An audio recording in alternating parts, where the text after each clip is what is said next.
She showed him her FBI badge. He pulled a gun and laughed. 2 minutes later, he was the one in cuffs. Danielle Riggins pulled her car into a Shell station just off I-75 in Macon, Georgia. It was almost midnight. The yellow glare of the overhead lights washed her black Ford Fusion in a tired, flickering haze. She twisted the key to silence the engine and slumped back in her seat for a moment, massaging the bridge of her nose.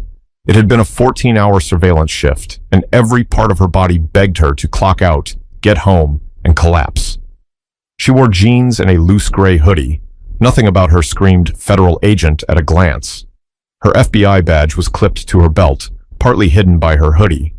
She kept it visible enough to avoid problems if someone happened to notice. But Macon wasn't the kind of town where you expected problems from your own side, or so she thought. The station was almost empty, except for a red pickup truck idling at the far end by the air pump. Danielle didn't pay it any mind.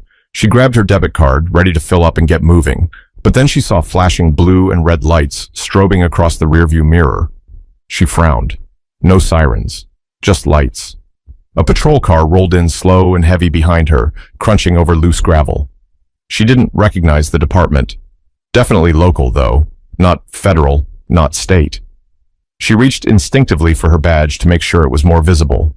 The driver's door of the patrol car swung open, and a tall man in a dark uniform stepped out. He was thick around the shoulders, pale, probably in his mid-30s.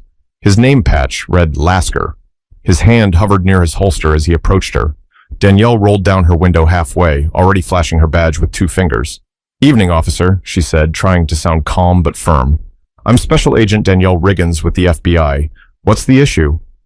Lasker's eyes flicked to the badge. He smirked like he'd heard a joke he didn't like. "Got a call about a suspicious woman sitting in a car," he said, voice sharp, already tilting toward hostile. "Mind stepping out of the vehicle for me?"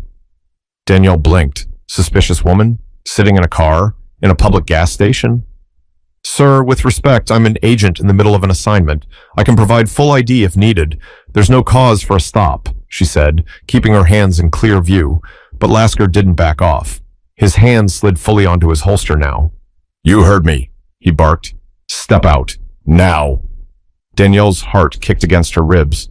Her mind snapped to headlines she'd seen 100 times. Traffic stops gone wrong, innocent people not making it home. She kept her voice measured. "I'm complying. I just need you to acknowledge who I am before we go any further." Lasker's smirk widened into something nastier. He unholstered his gun, pointing it straight at her windshield. People started noticing. A teenage boy getting Gatorade at the pump froze. A woman leaning against her own car pulled out her phone. Danielle lifted her hands higher, voice still low. "I'm a federal agent. I am armed, and my weapon is holstered. I am no threat." But Officer Lasker didn't budge. In fact, he cocked the gun a little tighter, finger hovering way too close to the trigger. "I don't care who you say you are," he snapped. "Step out, or I'll drag you out." Danielle's fingers tingled with panic she refused to show. This wasn't just a misunderstanding. This was a man itching to escalate. But she knew backing down now wouldn't save her, and it sure as hell wouldn't stop what was already in motion. Danielle Riggins had seen situations spiral before. She had spent 8 years in the Bureau, 6 of them undercover in some of the roughest corners of Florida and Alabama. She knew fear. She knew danger. But what clawed at her gut now wasn't fear of the streets. It was fear of someone who was supposed to be on her side. She kept her hands visible, palms out against the window. Lasker edged closer, gun raised, eyes darting around like he was waiting for a reason to fire.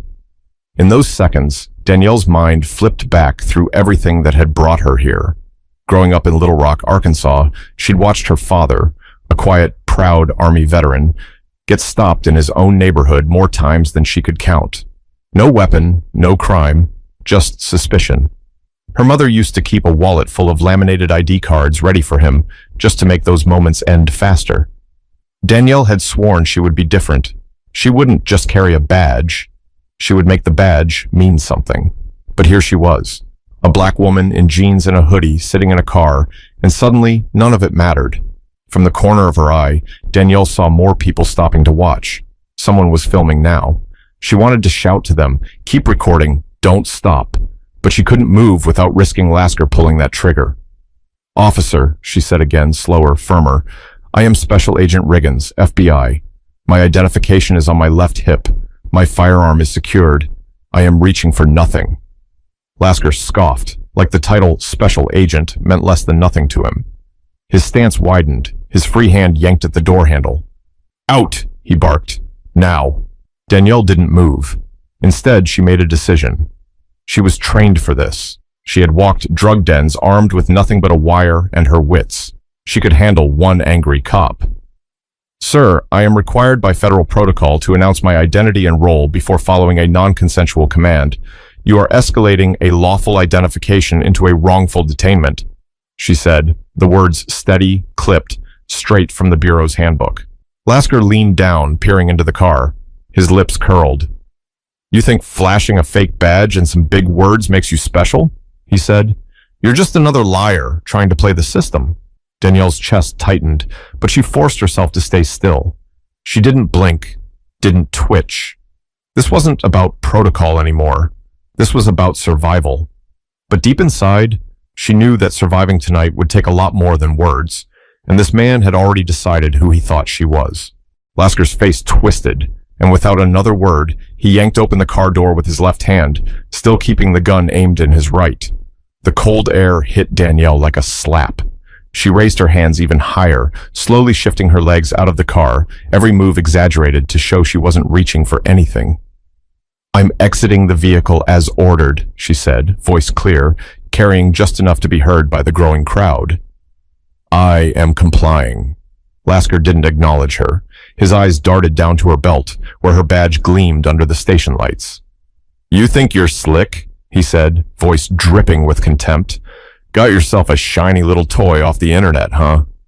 Danielle didn't respond. She knew better than to argue. She simply stood there, arms raised, heart hammering against her ribs so hard it hurt. The woman filming muttered something to the guy next to her, something about it being obvious she was a fed, but Lasker didn't seem to care. He circled Danielle like she was prey, then reached forward with one hand and ripped the badge off her belt. The badge clattered to the pavement. Fake, Lasker declared, loud enough for everyone to hear. His grin stretched so wide it looked painful. Thought you could fool me? Danielle kept her face neutral, but inside, a wave of nausea churned. He didn't believe her. He didn't want to. He wanted her powerless. She risked a glance at the gas station clerk behind the glass. The man, mid-40s, heavy-set, wearing a faded Braves cap, was on the phone, calling 911, maybe. Maybe someone else had seen enough to understand this wasn't right. Officer, please, Danielle said, carefully pronouncing each word. You are interfering with a federal operation. I am requesting immediate contact with your supervisor. Lasker snorted. You're not in charge here, he sneered. You're not anybody. He shoved her back against the side of her car with one hand, patting her down rough and fast with the other. His grip was brutal, yanking at her pockets, her waistband. Danielle flinched, but didn't resist. Resisting would get her shot. Resisting would give him the excuse he was dying for. You're shaking, he said, smirking, patting her down again for effect. Scared, huh? Should have thought about that before lying. A couple of kids in the crowd shouted something, too far away to make out. More phones were up now. Danielle prayed someone was smart enough to stream it live, because if something happened to her tonight, someone needed to have it on record. I'm not resisting, Danielle said again, voice hoarse but steady. Lasker only laughed. Oh, you will be. The words hung heavy in the night air, but, unknown to Officer Lasker, his 2 minutes of power were almost up, and help was already speeding down the road toward them. Officer Lasker tossed Danielle's FBI badge onto the roof of her car like it was a piece of trash. You really think you're fooling anybody with that dollar store crap? He said, practically laughing now, voice loud and mean. You people are all the same. Danielle froze at those last words. You people. It wasn't about suspicion. It wasn't about safety. It never had been. It was about what he saw when he looked at her, and what he refused to believe she could be. The crowd grew bolder now, sensing the wrongness of it all. A woman yelled out, She's an agent! Man, we can see the badge! A few others murmured in agreement, their phones capturing every ugly second. But Lasker didn't seem to hear them, or maybe he didn't care. He pushed Danielle harder against the car, twisting one of her arms behind her back roughly. You're lucky I don't haul you in right now for impersonating an officer, he growled in her ear. Danielle stayed silent. She knew if she said anything else, he'd find a reason to fear for his safety, and then the story would end in blood. Turn around, he barked, shoving her so hard her forehead almost hit the car mirror. Danielle's legs buckled slightly, but she caught herself. From across the parking lot, there was a sudden screech of tires. A black SUV, government plates, tore into the lot, lights flashing low. Two men and a woman in suits jumped out before it even stopped moving. One of them, a tall black man with a tight fade and a serious scowl, moved fast, flashing his badge high. Federal agents, he shouted. Drop your weapon! Step away from her now! Lasker turned, blinking like he couldn't process what he was seeing. What the hell? I said, drop it! The agent barked again, already pulling his own sidearm, but keeping it low, steady, professional. A second SUV pulled up behind the first one. More agents spilled out. The bystanders gasped, pulling back but keeping their cameras rolling. For the first time that night, Officer Lasker hesitated. His hand twitched. The barrel of his gun dipped a little. Danielle stood there, breathing hard, watching him fight with the reality he couldn't deny anymore. But even as he finally started to lower his weapon, Danielle knew this wasn't over yet. It was only just beginning. Officer Lasker's mouth opened like he wanted to argue, but nothing came out. He finally lowered his gun, the barrel clinking awkwardly against the side of his holster as he tried to resecure it. The federal agents closed in fast. The lead agent, Agent Marcus DeWitt, kept his voice sharp and loud enough for the cameras recording every second.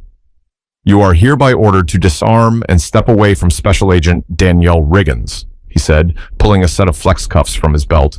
Failure to comply will result in immediate use of force. For a second, it looked like Lasker might fight it. His hand hovered at his hip, his eyes darting toward the crowd, toward the agents, toward Danielle, like he could still somehow twist this to his advantage. But then he saw it. The agents surrounding him weren't just random suits. They knew exactly who Danielle was, and they weren't about to let him play the hero in a story he wasn't supposed to be in. Agent DeWitt gave him no more chances.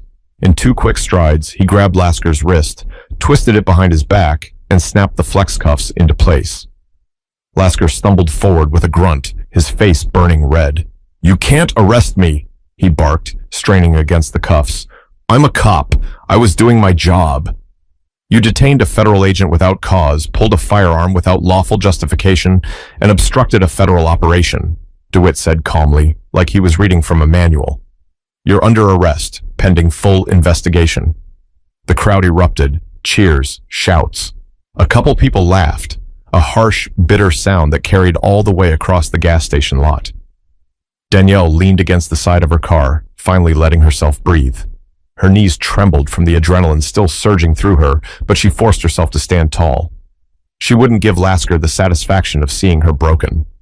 One of the agents, a woman with close-cropped hair and quick hands, picked up Danielle's badge from the roof of her car and handed it back to her with a quiet, "We've got you." Danielle nodded, blinking hard against the burning in her eyes.